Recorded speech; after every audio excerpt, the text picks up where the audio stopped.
প্রথমে আমরা দেখতে পাচ্ছি এখানে আছে হচ্ছে ইরেজার টুল। তো ইরেজার টুল দেখার জন্য আমরা যদি ফাইলে যাই, ফাইল থেকে ওপেনে যে আমরা একটা ছবি নিতে পারি। যেমন আমরা যদি এই ছবিটা নিয়ে নেই, দেন ওপেন। ওকে, একটা ছবি বা ডকুমেন্ট চলে আসলো। এটা কি করব? আমরা জানি যে যে কোনো ধরনের ডকুমেন্ট আমরা ফটোশপে যদি নিয়ে আসি, অবশ্যই আনলক করে নিতে হবে, ঠিক এইভাবে। আচ্ছা, এইবার আমরা ইরেজার টুলটাকে সিলেক্ট করলাম। সিলেক্ট করার পরে আমরা যদি জাস্ট ক্লিক করে এইভাবে ড্রাগ করি, এটা কি হচ্ছে? ইরেজ হয়ে যাচ্ছে বা মুছে যাচ্ছে।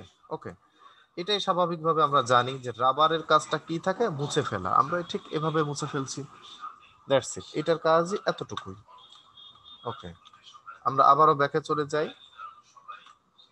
দেন পরেরটা যদি দেখি, ব্যাকগ্রাউন্ড ইরেজার টুল। ব্যাকগ্রাউন্ড ইরেজার টুল, এইখানে আমরা উপরে অপশনের মধ্যে তিনটা অপশন দেখা যাচ্ছে, এই একটা, এই একটা, এই একটা। তিনটার প্রথমটা যদি ক্লিক করি, এবং প্রথমটার নাম হচ্ছে স্যাম্পলিং কন্টিনিউয়াস। আমরা জাস্ট ক্লিক করে এইভাবে ড্রাগ করি, তাহলে কি হচ্ছে? যেইখানে যেখানে আমি ক্লিক করে ড্রাগ করছি, ঠিক ওই জায়গাগুলোই কিন্তু ইরেজ হয়ে যাচ্ছে বা মুছে যাচ্ছে। তাহলে এখানে তো লেখা ছিল ব্যাকগ্রাউন্ড ইরেজার টুল, তো ব্যাকগ্রাউন্ড অ্যাকচুয়ালি কিভাবে ইরেজ করলো? এখানে তো সেটা করেনি।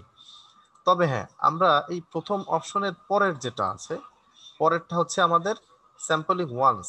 এইটা ফিক্সড করে বা এইটা সিলেক্ট করে যদি আর্টবোর্ডের উপরে বা এই ছবির উপরে একটা ক্লিক করে এইভাবে ড্রাগ করি, দেখেন ব্যাকগ্রাউন্ডটা ডিলিট হচ্ছে, বাট এইখানে সাবজেক্ট যেটা বা এই যে মানুষটা, এটা কিন্তু ডিলিট হচ্ছে না। এটা কিভাবে হলো? আবার আমি যদি এই ব্ল্যাকের উপর একটা ক্লিক করে ড্রাগ করি, দেখেন ব্ল্যাকটুকু ডিলিট হচ্ছে, বাট ব্যাকগ্রাউন্ড ডিলিট হচ্ছে না। এই যে এইভাবে। এটার কারণ হচ্ছে, আমরা যখন এই সেকেন্ড অপশনটা সিলেক্ট করে যে কোনো একটা কালারের উপরে ক্লিক করলাম, সাথে সাথে এই কালারটা কি করলো? কপি করে ফেললো। এই মাউসের কার্সার যেটা বা রাউন্ড যেটা, এটা কপি করে ফেললো। সুতরাং এই যে কালারটা, এই কালারটা যেখানে যেখানে থাকবে, ঠিক এটাই সে ইরেজ করে দিবে। আচ্ছা, আবার যখন আমি ব্ল্যাকের উপরে ক্লিক করছি, ব্ল্যাকটা কিন্তু সাথে সাথে কপি করে নিল, অর্থাৎ ব্ল্যাক যেখানে যেখানে পাবে ঠিক ওগুলোই ডিলিট করে ফেলবে বা ইরেজ করে ফেলবে। দেখেন এই যে এই শার্টের যে জায়গাটুকু, এই জায়গাটুকু সাদা হওয়ার কারণে এটা কিন্তু ডিলিট করেনি। আবার ব্যাকগ্রাউন্ডটাও ডিলিট, এই যে ব্যাকগ্রাউন্ডটাও ডিলিট হচ্ছে না। সুতরাং আমরা আবারও ব্যাকে চলে যাই। পরেরটা কি? পরেরটা হচ্ছে, আমি যদি সিলেক্ট করি, সিলেক্ট করার পর স্যাম্পলিং ব্যাকগ্রাউন্ড সোয়াচ, অর্থাৎ আমি এভাবে ক্লিক করে ড্র্যাগ করি, হচ্ছে না, বাট আমি যদি ব্ল্যাকের উপরে নিয়ে যাই, এটা কিন্তু ডিলিট হয়ে যাচ্ছে। এবার ব্যাকগ্রাউন্ড ডিলিট হচ্ছে না, বাট এই সাবজেক্টটা ডিলিট হয়ে যাচ্ছে। এটা কিভাবে হলো? এটা আমাদের কালার প্যালেট কয়টা থাকে? দুটো থাকে, একটা হচ্ছে ফরগ্রাউন্ড, একটা থাকে ব্যাকগ্রাউন্ড। তাহলে ফরগ্রাউন্ড যেটা, এখানে আসলে আমাদের কাজ নেই আপাতত, আমাদের হচ্ছে ব্যাকগ্রাউন্ড দেখতে হবে। যেমন এখানে লেখা কি? এখানে লেখা স্যাম্পলিং ব্যাকগ্রাউন্ড সোয়াচ, কথাটা লেখা। আই মিন এই ব্যাকগ্রাউন্ডে যে কালারটা থাকবে, ঠিক ওই কালারটাই ইরেজ করে ফেলবে। আমি যদি এই ছবির পেছনে যেটা, এই ছবির ব্যাকগ্রাউন্ড যেটা, এই কালারটা সিলেক্ট করে দেই, ঠিক আমাদের এই কালার প্যালেটের ব্যাকগ্রাউন্ডের মধ্যে। এবার যদি আমি ক্লিক করে ড্র্যাগ করি, এই যে ব্যাকগ্রাউন্ড মুছে যাচ্ছে, বাট ব্ল্যাক কিন্তু মুছবে না, শুধুমাত্র ব্যাকগ্রাউন্ডটাই মুছে যাচ্ছে বা ইরেজ হয়ে যাচ্ছে। ওকে, এই তিনটা অপশন আমরা বুঝলাম। এখানে টলারেন্স 50%ই রেখে দেই। ওকে, এখানে লিমিটের মধ্যে যেটা আছে, অর্থাৎ মিডিয়াম, এই মিডিলের যেটা, এটাই রেখে দেই। আচ্ছা, দেন আমরা চলে যাব পরেরটায়। পরেরটা হচ্ছে ম্যাজিক ইরেজার টুল। ম্যাজিকের মতো কাজ করবে ইরেজার। যেমন আমি যদি এই পেছনের ব্যাকগ্রাউন্ডের উপরে একটা ক্লিক করি, সাথে সাথে দেখতে পাচ্ছি ব্যাকগ্রাউন্ডটা ডিলিট হয়ে গেল। আবার যদি এখানে একটু ডিলিট করি, এটাও ডিলিট হয়ে গেল। আবার যদি কোটের উপর একটা ডিলিট করি, কোট ডিলিট হয়ে গেল। অ্যাকচুয়ালি এটা হচ্ছে আমাদের সলিড কোনো কালার ইরেজ করার জন্য খুব সহজেই কাজ করে।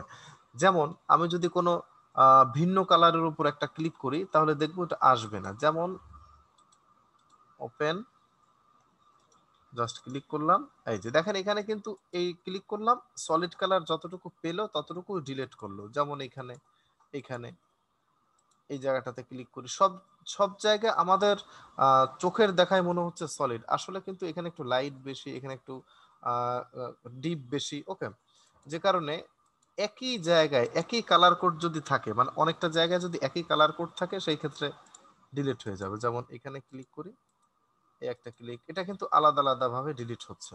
ওকে,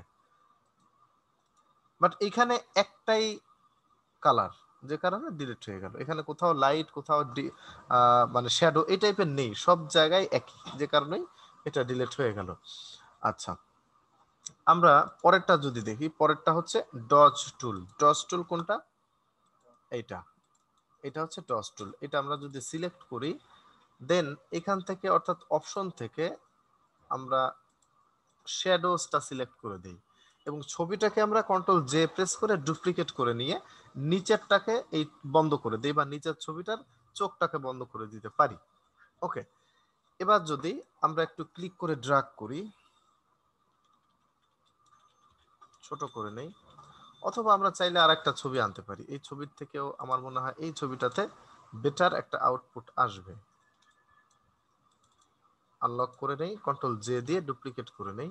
এই যে এখানে দেখেন, আমি ডজ টুলের শ্যাডো সিলেক্ট করে এই যে লাইট দেখা যাচ্ছে, এটা না, বরং শ্যাডো টাইপের যেটা দেখা যাচ্ছে, মানে একটু ডিপ দেখা যাচ্ছে, অন্ধকার বা কালো, এই যে এগুলো একটু লাইট হচ্ছে। আচ্ছা, পরেরটা হচ্ছে আমাদের মিড টোস, মানে আরেকটু ডিপলি হবে, এই যে আরেকটু ফাস্ট হবে। ওকে, একটু লাইট হচ্ছে। পরেরটা হচ্ছে হাইলাইটস, আরো বেশি দ্রুত হবে, অনেক বেশি হাইলাইট করে ফেলবে।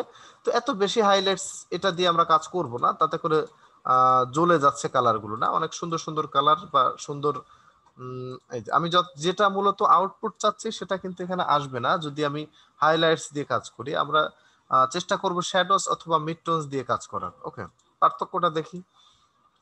এই যে দেখেন, এটা হচ্ছে মেইন ছবি, এটাতে আমরা কাজ করলাম। ওকে, আচ্ছা, আবার একটু দেখি। এটা আমরা জাস্ট মিনিট।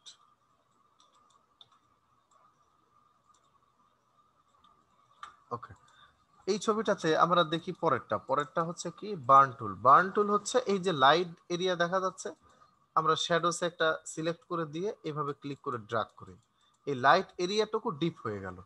আবার যদি মিড টোসে যায় আরেকটু বেশি ডিপ হবে, একটু ফাস্ট ডিপ হবে এই জায়গাগুলো। ওকে, আবার যদি আমরা হাইলাইটসে দিই অনেক বেশি ডিপ হবে, ঠিক এইভাবে। ওকে, পার্থক্যটা এখানেও দেখতে পারি। এই যে, আচ্ছা,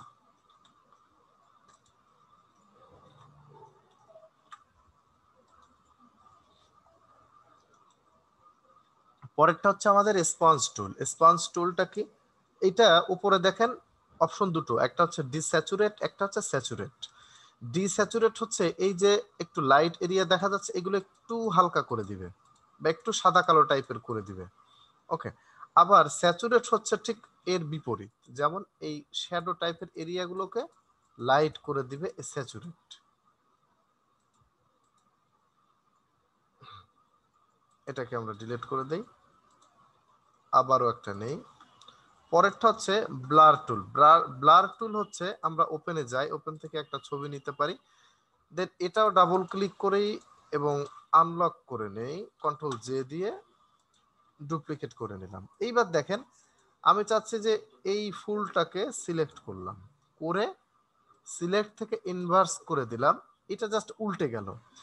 এবার যদি আমি ব্লার টুলটা সিলেক্ট করি, দেন একটা ক্লিক করে এইভাবে ড্রাগ করি,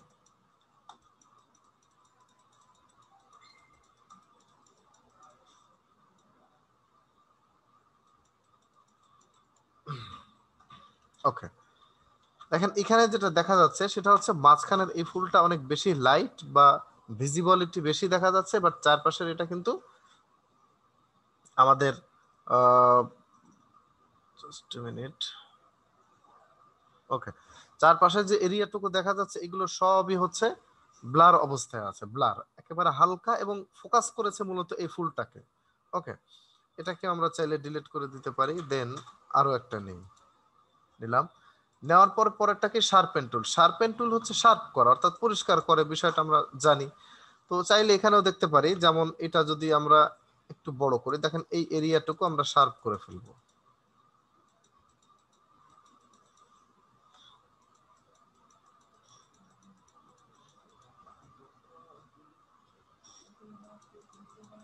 এই যে আবার যদি এটা দেখি আমরা, এখানে এই বোতামগুলোর দিকে খেয়াল করলে বুঝবো। দেখেন হাতের যে এই যে অংশটুকু, এখানে জাস্ট কয়েকটা ক্লিক করে একটু পরিষ্কার করে ফেললো, আবার এখানে একটু ক্লিক করি, এটাও পরিষ্কার করে ফেললো, আবার এখানে একটা ক্লিক করি, এই যে এখানে একটা ক্লিক করি।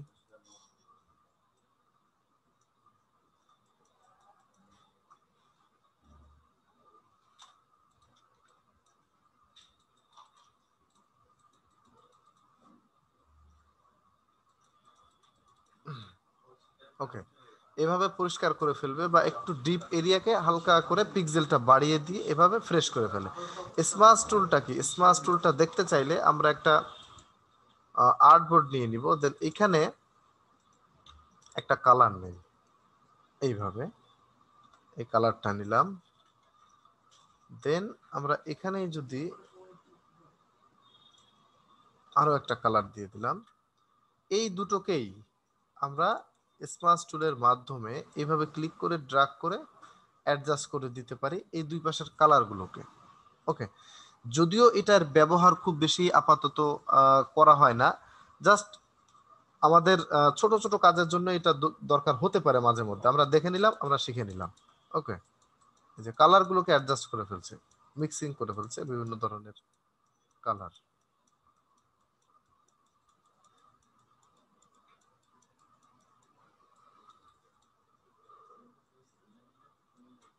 ওকে,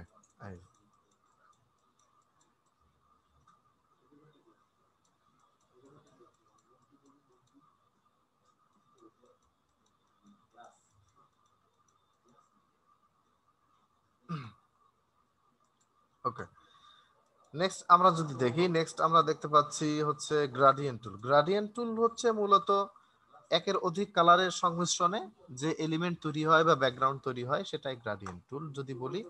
এখানে দেখেন এই যে গ্রাডিয়েন্ট টুল সিলেক্ট করার সাথে সাথে উপরে অপশনের মধ্যে এই একটা কালার প্যালেট দেখা যাচ্ছে, ডান পাশে অনেকগুলো অপশন। আমরা কালার প্যালেটের মাঝখানে একটা ক্লিক করলাম, এটা চলে আসলো। এখান থেকে এই একটা কালার সিলেক্ট করে দিলাম, এখানে দেখা যাচ্ছে এই একটা দিলাম, এই একটা দিলাম, এই একটা দিলাম। ওকে, এইভাবে আমরা কালার সেট করে দিয়ে ওকে প্রেস করলাম। আচ্ছা, নেক্সট আমরা একটা ক্লিক করে যদি এভাবে ড্র্যাগ করি, এখানে হচ্ছে তিনটা কালারের মিশ্রণে একটা ব্যাকগ্রাউন্ড তৈরি হলো। ওকে, আবার যদি পরেরটা দেখি, পরেরটা হচ্ছে এই প্রথমটার একটা নাম রয়েছে যেটা হচ্ছে লিনিয়ার গ্রাডিয়েন্ট বলা হয়, লিনিয়ার গ্রাডিয়েন্ট। পরেরটাকে বলা হয় রেডিয়াল গ্রাডিয়েন্ট। আমি একটা ক্লিক করে ড্র্যাগ করি, এই যে মাঝখান থেকে গোল চারপাশে অন্যান্য কালারগুলো প্লেস হয়েছে দেখতে পাচ্ছি, তার মানে এটা হচ্ছে রেডিয়াল। পরেরটা কি? পরেরটা হচ্ছে আমার অ্যাঙ্গেল। অ্যাঙ্গেল বলতে একটা ক্লিক করে যখন ড্র্যাগ করব, এই যে এই একটা কালার, একটা কালার, একটা কালার। পরেরটা কি? রিফ্লেক্টেড। এই যে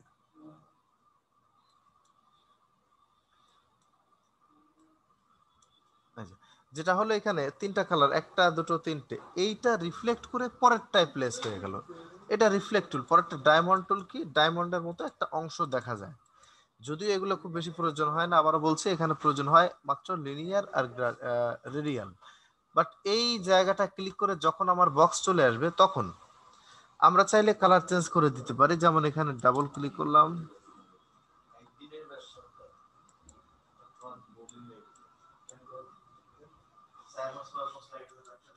ওকে,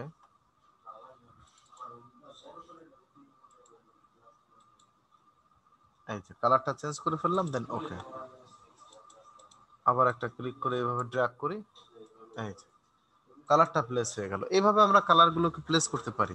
ওকে, পরেরটা হচ্ছে আমাদের, এগুলো আমরা জাস্ট প্র্যাকটিস করতে থাকবো, আশা করি বুঝবো। পরেরটা হচ্ছে পেইন্ট বাকেট টুল। পেইন্ট বাকেট টুল দেখতে চাইলে আমরা এখানে দেখতে পারি একটা এরিয়ার মধ্যে জাস্ট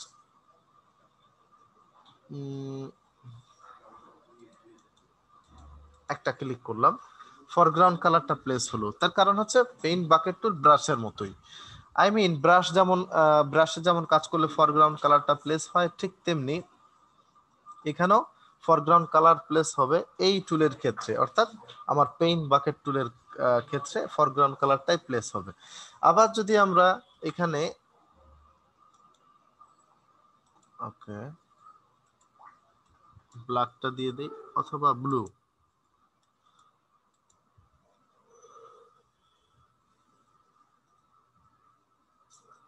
এখানে একটা ক্লিক করে এই যে ব্লু কালারটা প্লেস হলো। পেইন্ট বাকেট টুল জাস্ট এটাই।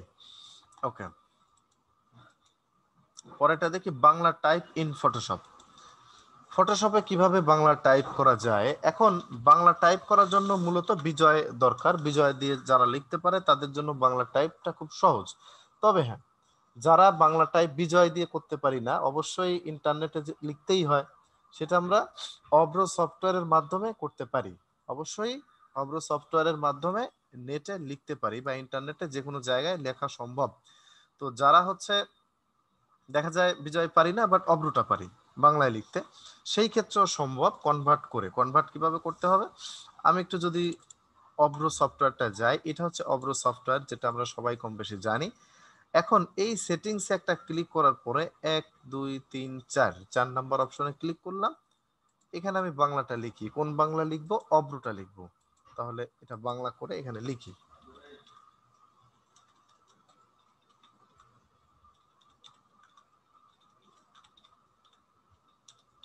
লিখলাম। এটাকে নিচে দেখেন যে কনভার্ট টু বিজয় এনকোডিং, একটা ক্লিক করলাম, এই যে আমার সোনার বাংলা চলে আসলো। এটাই আমি সেভ করি, কপি করি, কপি করে এই আমাদের হচ্ছে লিখতে গেলে অবশ্যই টাইপ টুল ক্লিক করতে হবে। দেন আর্টবোর্ডের যে কোনো একটা জায়গায় তো লিখতেই হবে, ক্লিক করলাম এবং কন্ট্রোল ভি দিয়ে পেস্ট করে দিলাম। এটা হচ্ছে আমাদের বাংলা। তবে এটা কিন্তু হয়নি, কন্ট্রোল এ দিয়ে পুরোটাকে ধরলাম। বাংলা ফন্টটাকে আমাকে এবার সিলেক্ট করতে হবে। বাংলা ফন্টটাকে এই সিলেক্ট করে দিলাম, এখানে সুতো নেই।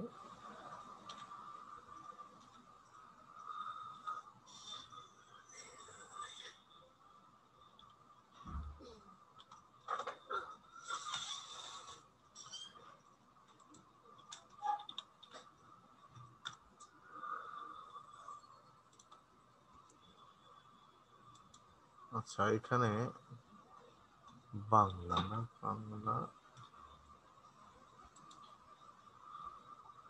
বাংলা হচ্ছে না, এইবার হচ্ছে। এখান থেকে বাংলা ফন্টটা সিলেক্ট করে দিতে হবে, তাহলেই হবে।